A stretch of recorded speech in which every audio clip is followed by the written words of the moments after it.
Hello everyone, I welcome to you in a new video in which we are going to discuss the sample midterm paper of subject physics of class 11.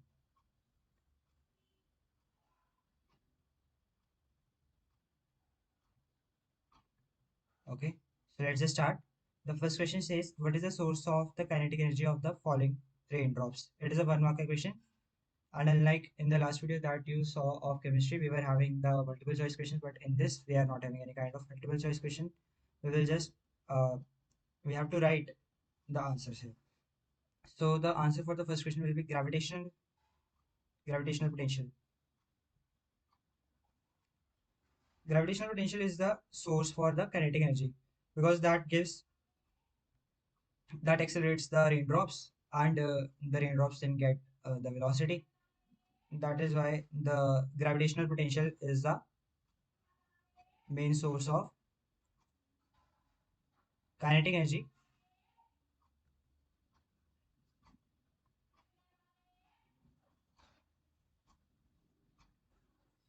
Gravitational potential. Okay, it is the answer for the first question. Now the next one. Write the dimensions of the gravitational constant. Okay, gravitational constant की dimensions. Those are m raised to power minus 1, l raised to power 3, and t raised to power minus 2.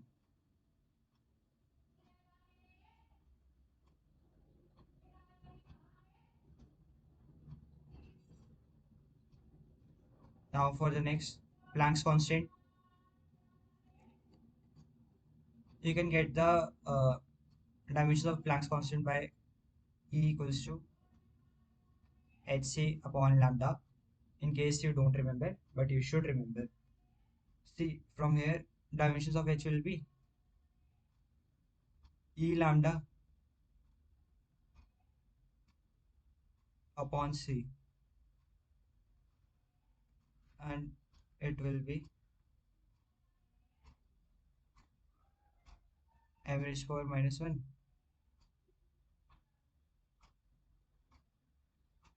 or m1 l minus 2 t minus 2,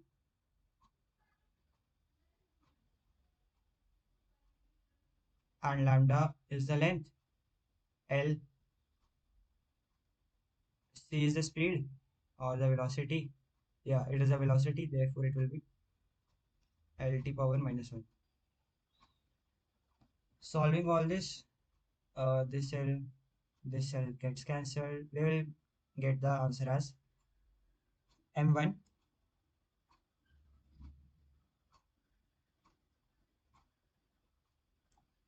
l minus 2 and t minus 3. I hope this is the correct answer. All right.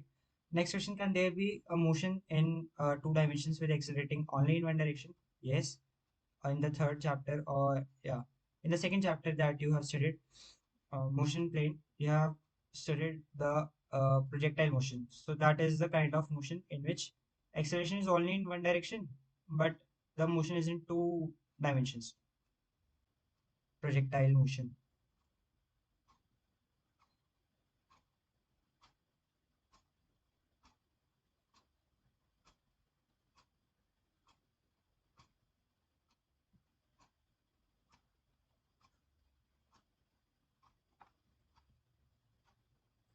So this is the answer for the third question. That is a projectile question. Projectile motion, I mean. Now moving towards the next. That is the fourth one. The fourth one says, name a factor on which the inertia of the body depends. Simple it is. Inertia depends upon mass. Next, fifth question. 1 kg meter square per second square equals to how much grams? It is 10 raised to power 7. Simply you have to convert kg into grams, it will be 1000. And then meter square to centimeter square, it will be 10 to the power 4. Okay, so this is the fifth question. Now the sixth question. What is it said? Two surfaces, if made extremely smooth, will have very low value of friction between them. Is the statement true? Uh, yeah, this statement is true because even if both of the uh, bodies are made extremely smooth, then also there is a factor of friction between them. I'll give you an example. If you will move two ice cubes over one another, those will feel those will you will observe friction there. Now moving towards the seventh question. What is the work done on moving body in a circular path with a constant speed? See, if the speed is constant and the body is moving in a circular path, okay, body is moving like this, and why it is moving? Because of the centripetal force. The direction of force and the velocity, or we can say the displacement, is always perpendicular. Okay, centripetal force is acting over here, and that is why we say work done equals to Fs cos theta.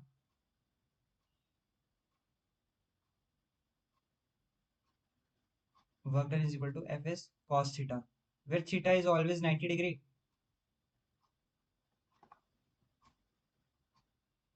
Theta is always 90 degree and cos 90 is 0. Therefore, this whole work done becomes 0.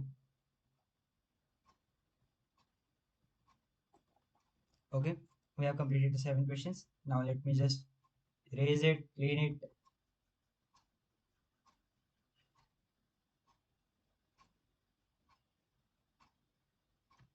Okay, all right. Now moving towards the next question, that is the eighth question. What is the angle of what is the angle between A cross B and B cross A?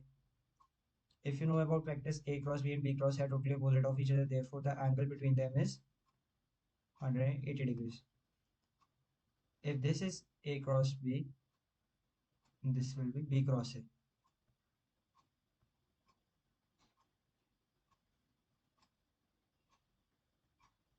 This is A cross B. Then this is B cross A. Okay.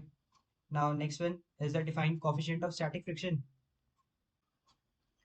Okay, coefficient of static friction is a ratio what of two things. It is a ratio of the first maximum static friction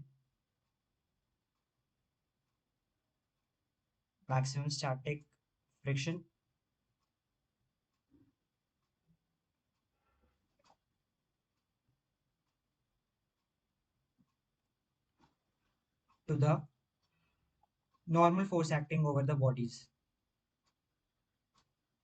Normal force acting on the bodies.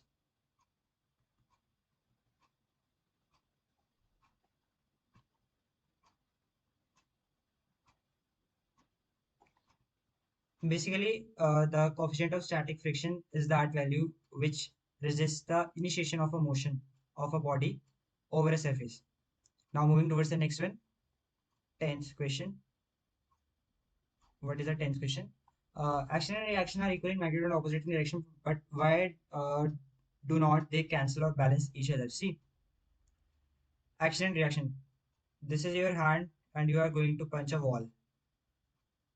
You apply the muscular force over the wall, and in return the wall also applies a force on your hand, and you feel pain. Okay, and it resists the motion. So for the force uh, to get cancelled or balanced, the force must be acting on the same object. The force must be acting on the same object.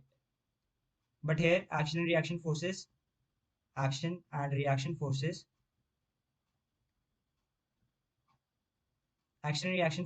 act on different objects. That is the reason, even though they are equal in magnitude and opposite in direction, they do not cancel or balance each other. Now next is the projectile. You all know what is projectile. Projectile is the body which has some initial velocity, and then the body moves under the um, impact of gravity alone. It only moves under the influence of gravity only. Next, 12th question, give two examples of potential energy other than gravitational potential energy. Okay, give two examples of potential energy other than the gravitational potential energy. How this you can write? See, so the different the two examples of potential energy other than gravitational potential energy are, first is the elastic potential energy, that is in the case of a spring,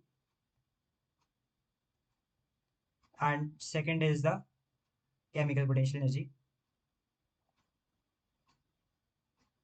which is in food items or in the case when chemical bond is formed. Okay, chemical potential energy. So we have completed the section A. Now we will proceed towards the section B.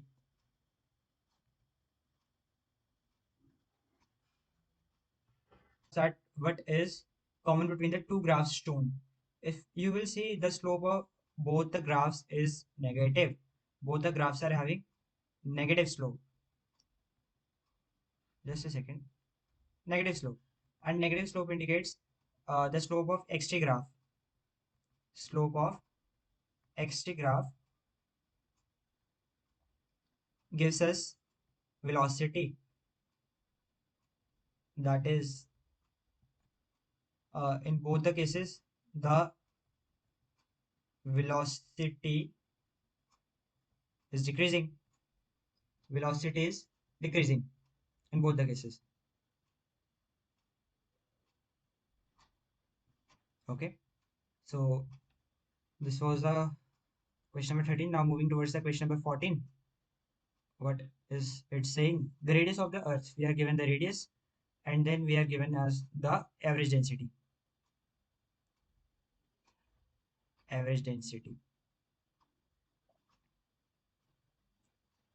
Okay. Then we are asked that calculate the mass of the earth to correct significant figures. We have to calculate the mass.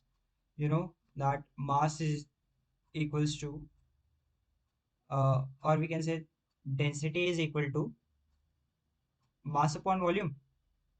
Therefore, mass will be equals to the density multiplied by volume. Density and average density are the same. You can write here.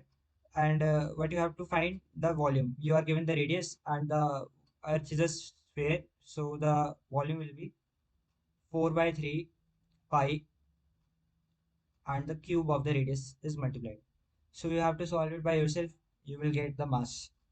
But do care of the correct significant figures. Like in this, you are given three significant figures, and in this term, you are given four significant figures. Now, 15th question. What is it saying? Two masses, one n times as heavy as the other, have the same kinetic energy. What is the ratio of their momenta? All right. We are given two objects, one this and this. Both one n times as heavy as the other. It means if it is 1, then it is n. Okay. Now, and they have the same kinetic energy. For the same kinetic energy, that is the kinetic energy of object 1 equals to kinetic energy of the object 2.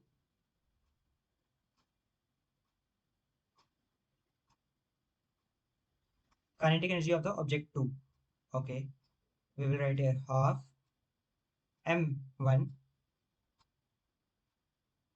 and v1 square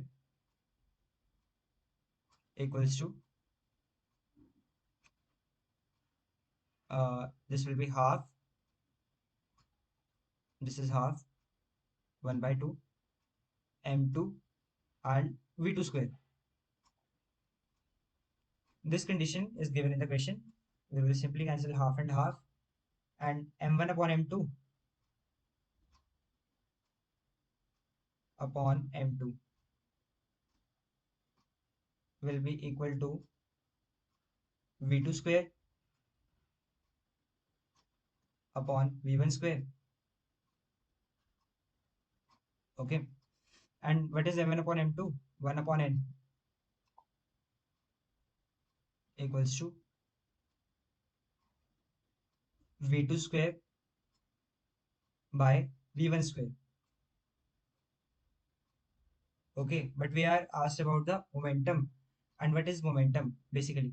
Momentum is none other than mass into volume, mass into velocity, I mean, mass into velocity. Let me just clear it.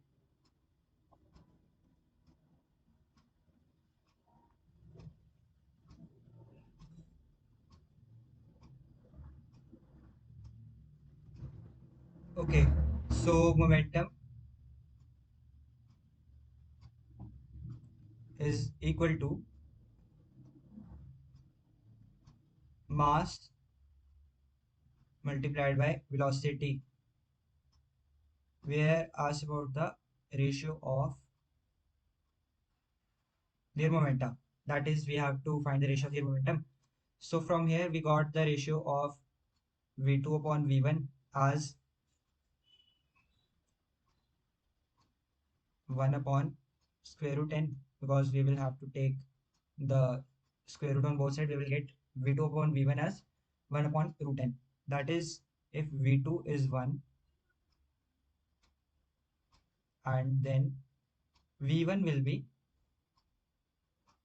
root n. Okay, and this will be m2 v2, the first momentum of the second body, and m1 v1 will be the momentum of the other body. The mass of the first body was 1 unit, and then the velocity is root n, therefore its momentum will be root n. Then the mass of the second body was n, and its velocity is 1, therefore its momentum will be n. Now we have to find the ratio of m1 v1 upon m2 v2. If we will do m1 v1 upon m2 v2, this will be equal to root n upon n, which will be equal to 1 upon square root n. Therefore, the required ratio and the final answer of the question is 1 is to root n. 1 is to root n is the answer for this question. Now we will move towards the next question. Prove that the distance traveled by an object in n second is given by Sn is equal to u plus a by 2, 2n minus 1. I hope you all are familiar with this equation. Let me just clear it.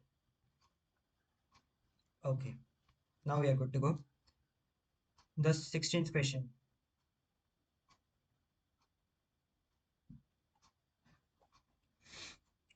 Okay, see the basic equation of motion that we have is Sn.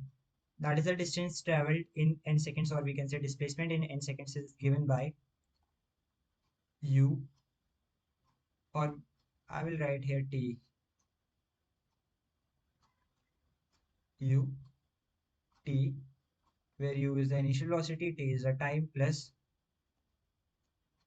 half it is square, half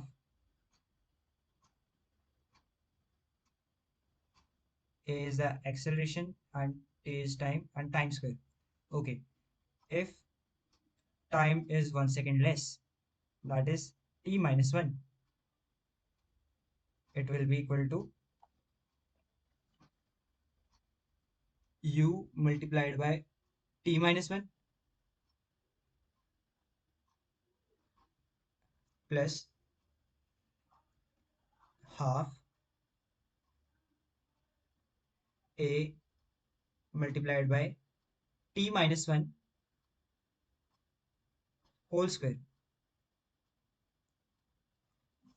Now look here carefully. If t is equals to 4 seconds and t minus 1 will be 3 seconds, t minus 1 will be 3 seconds, With this, the above formula, I can find the displacement traveled by the object in t seconds. That is the 4 seconds. By the formula written down, I can find the displacement traveled by the object in 3 seconds. But what if the question asks me what is the displacement traveled by the object in the uh, third second? Third second. That means you have to find the displacement between um traveled between by the object between the 4 seconds and the third second. So how do we find it? Simply we will subtract both the displacements s st, that is the displacement traveled in the t seconds. Now,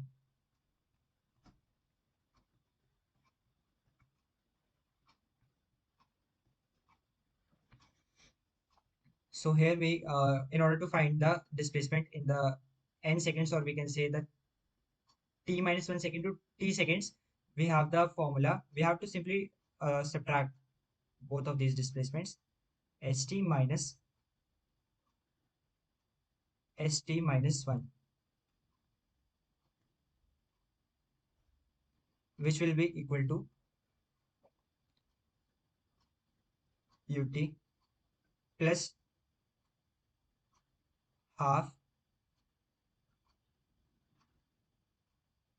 at square minus. Let's just solve it here. First inside it will be ut, then minus u, then plus half of a, and here will be t square minus 2t plus 1.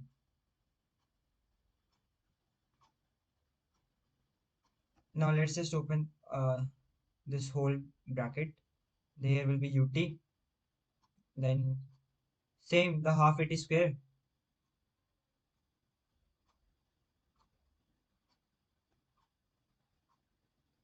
then here the signs will change, minus ut plus u minus half at square.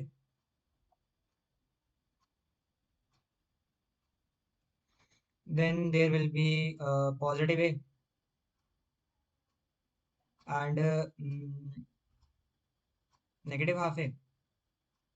Here, wait a minute. What I just did, half here will be plus 80 and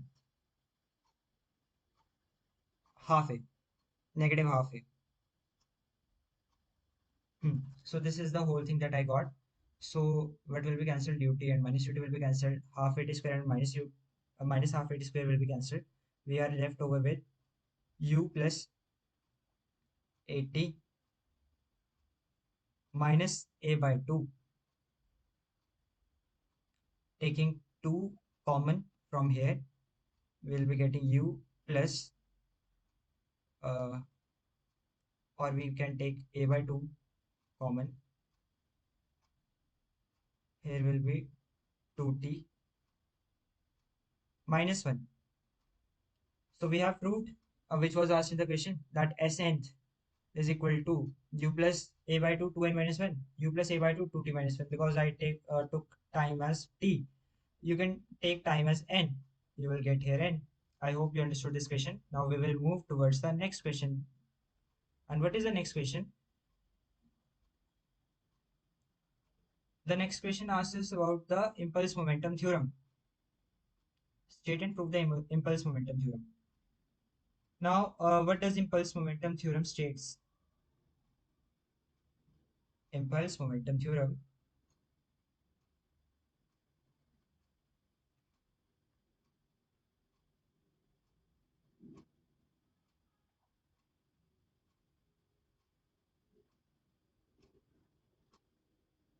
So, impulse momentum theorem states that the change in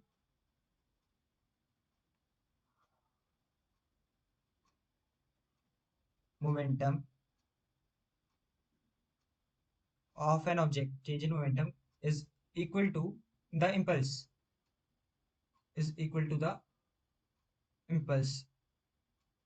This is stated in the impulse momentum theorem. Now, how to prove it? Let's just take F equals to force is equal to the rate of change of momentum, which is equal to dp by dt, second law of motion.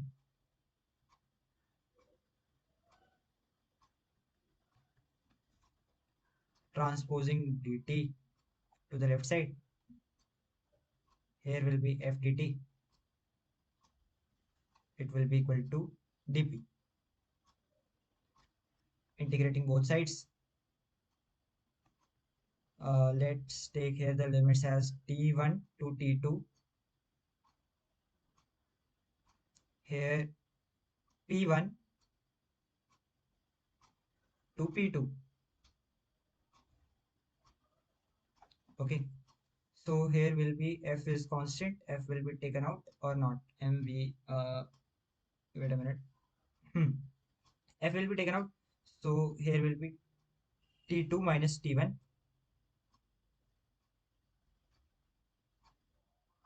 after integrating. Then here will be p2 minus p1, p2 minus p1. So this is the impulse f ft, the product of force and the time for which the force is applied is called as the impulse, and this is equal to the change in momentum.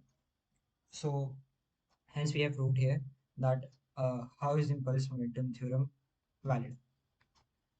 Now the next question says define power, prove that the instantaneous power is given by the dot product of force and velocity. I hope you can do this question by yourself, because power is none other than the rate of mm, doing work, or you can say work done upon time will give you the power, or energy upon time will also give you the power.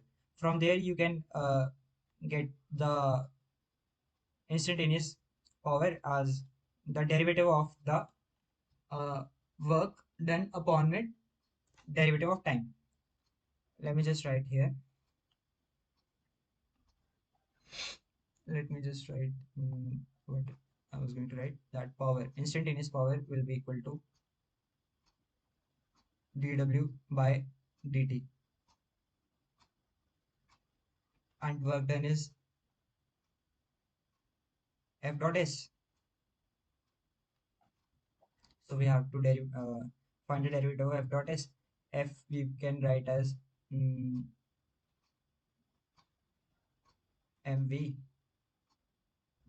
and s you can find from here. Now the next question, that is the 19th question here. In the 19th question, we are asked a bullet of mass. The mass of the bullet is 0.01 kgs.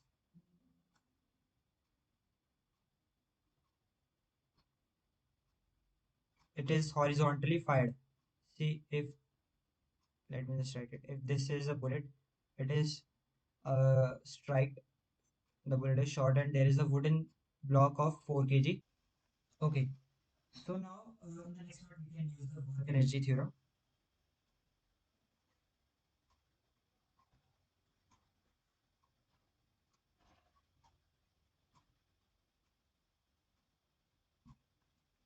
In work energy theorem, we had the result that total work done will be equal to the change in the kinetic energy, or we can say the change in kinetic energy will be equal to total work done. Yes, both are the same things. So we will write here 1 by 2 m. Now the mass is combined here, m plus capital M will be equal to multiplied by v2 square will be equal to force into displacement F multiplied by S, and this whole thing will be equal to mu,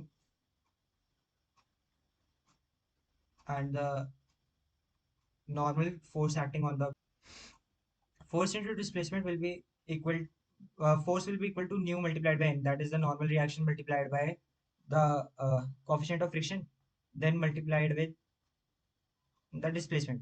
that is S. We have to taken here.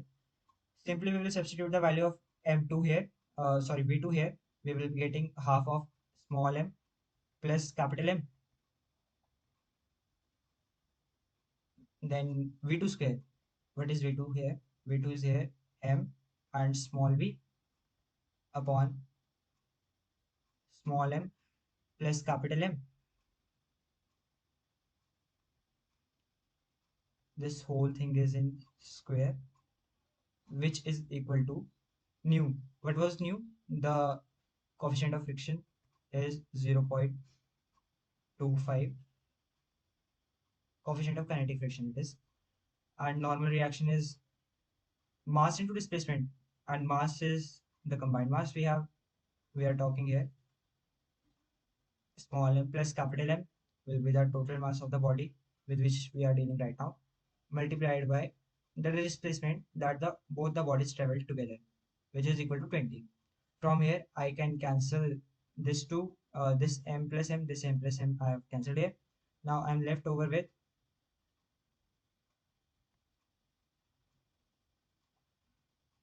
m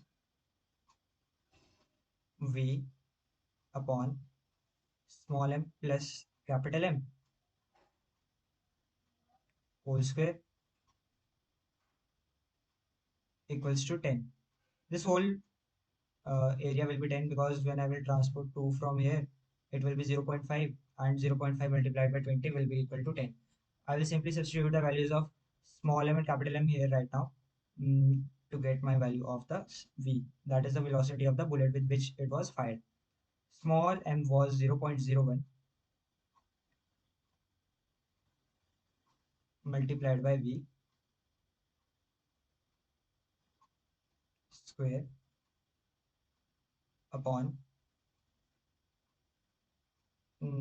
here will be what was the mass of the wooden block 4 kg it was, so it will be 4.01 equals to 10. I can cancel the decimals from here, so it will simply be 1 upon 401. It will be equal to V square upon 41. No, it will be 401. This will be equal to 401 square. This whole will be equal to 10. Now you can shift 401 from here to here. Then you will be getting V as V equals to root 10 multiplied by 401 meter per second.